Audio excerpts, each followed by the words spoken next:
আমি যে স্টোরিটা বলবো আজকে, স্টোরিটা আমার সাথে ঘটে যাওয়া একটা স্টোরি।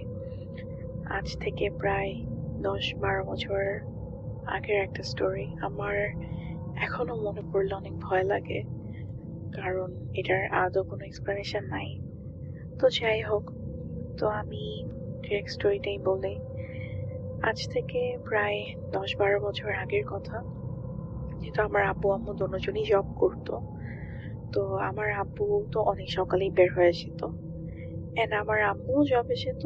আম্মুর দুটা শিফট ছিল, একটা সকালে আর একটা দুপুরে। তো আম্মুর সেদিন সকালে শিফট থাকতো। সেদিন দেখা যেত যে আম্মু আগের দিন রাতেই সব আমাদের জন্য খাবার প্রিপেয়ার করে রাখতো দুপুরের। এন্ড যেদিন আম্মুর দুপুরে শিফট থাকতো সেদিন আম্মু সকালবেলায় সব প্রিপেয়ার করতো। তো ওদিন আমার ক্লাস ছিল না, তো আমি আগের থেকে প্ল্যান করে রাখছিলাম যে আমি আজকে একটু দেরি করে উঠবো ঘুম থেকে। তো আমার রুমটা এমন একটা পজিশনে, তো আমার রুম থেকে direct dining room and kitchen দেখা যায়। আমার রুমের মশারি টাঙানো।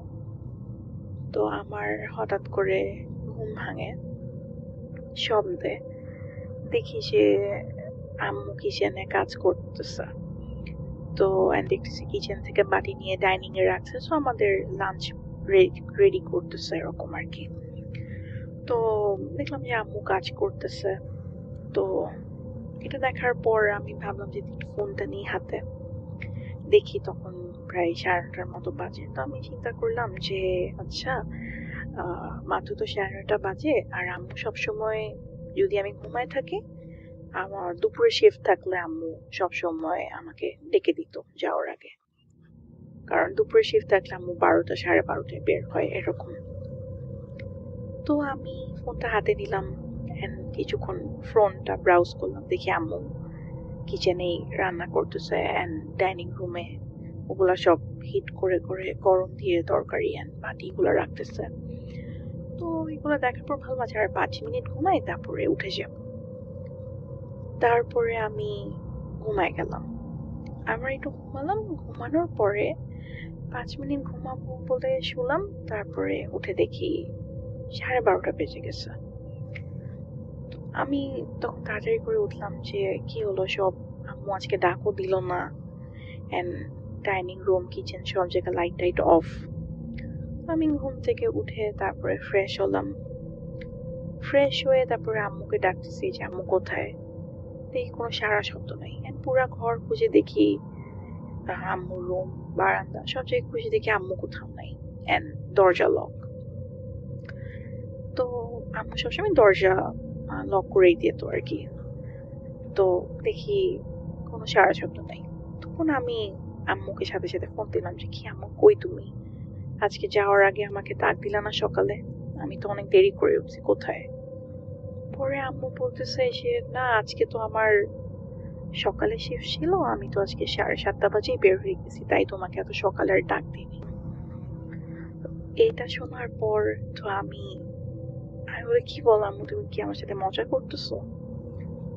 আম্মু বলে যে আরে না, কেন কি হয়েছে?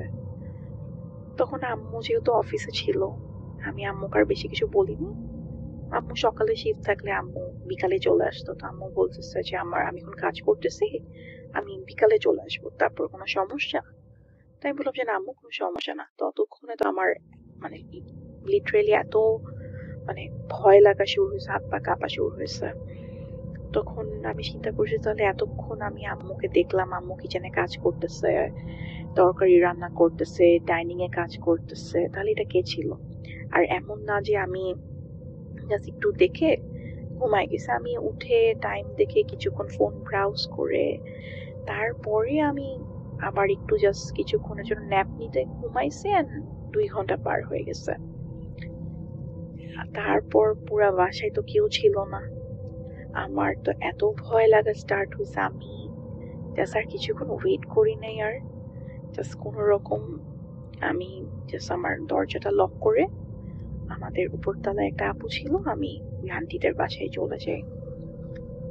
এন্ড যাওয়ার পরে ওই মানে ওই আপুটাকে আমি বলি যে এই ব্যাপার এরকম। তখন আপু শোনার পর বলে কি যে তুমি হয়তো বা ভুল দেখছো ঘুমের চোখে। আমি বললাম যে ঘুমের চোখে কিভাবে, আমি তো প্রায় 15-20 মিনিট জেগেছিলাম, অ্যান্ড ঘুমের চোখে কি আমি পুরোটা সিনই ভুল দেখছি? এটা তো ইম্পসিবল। পরে আপু বললো যে উনিও সামটাইমস এরকম বাইরে এটা সেটা দেখে শুনে নয়েজ পাই হ্যান ত্যান।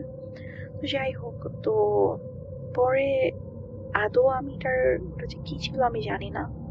অ্যান্ড এই বাসায় এরকম ছোট ছোট অনেক ইনসিডেন্ট হয়েছে আমার সাথে, আমার ভাইয়ের সাথে, আমার আম্মুর সাথে ইভেন। তো মানে আপনারা যদি, আমি জানতে চাই যে এরকম কোনো এক্সপিরিয়েন্স কি আপনাদের সাথেও কি কখনো হয়েছে কিনা, হলে আমাকে অবশ্যই জানাবেন। আমি এখনো বলতেছি আর এখনো আমার অনেক ভয় লাগতেছে, অ্যান্ড মানে হাত পায়ের লোম দাঁড় হয়ে যাচ্ছে লিটারেলি। সো আদৌ এটার কোনো এক্সপ্লেনেশন নাই, অ্যান্ড এরকম অনেক ইনসিডেন্ট আমার বাসায় এরকম ছোট ছোট অনেক হয়েছে। আপনারা যদি জানতে চান আমাকে অবশ্যই কমেন্ট করে জানাবেন, অ্যান্ড আপনাদের সাথেও এরকম হয়েছে কিনা আমাকে অবশ্যই জানাবেন। পরে আমি আমার আম্মুকেও বলি, আম্মু প্রথমে ফান করে উড়াই দিলেও পরে আস্তে আস্তে তারাও জিনিসটা বিলিভ করে, কারণ এরকম অনেক স্টোরি ছোট ছোট ইনসিডেন্ট তাদের সাথে হওয়া স্টার্ট হয়। যাই হোক, তো এটাই ছিল আমার স্টোরি। আমাকে জানাবেন কেমন লাগলো। Thank you.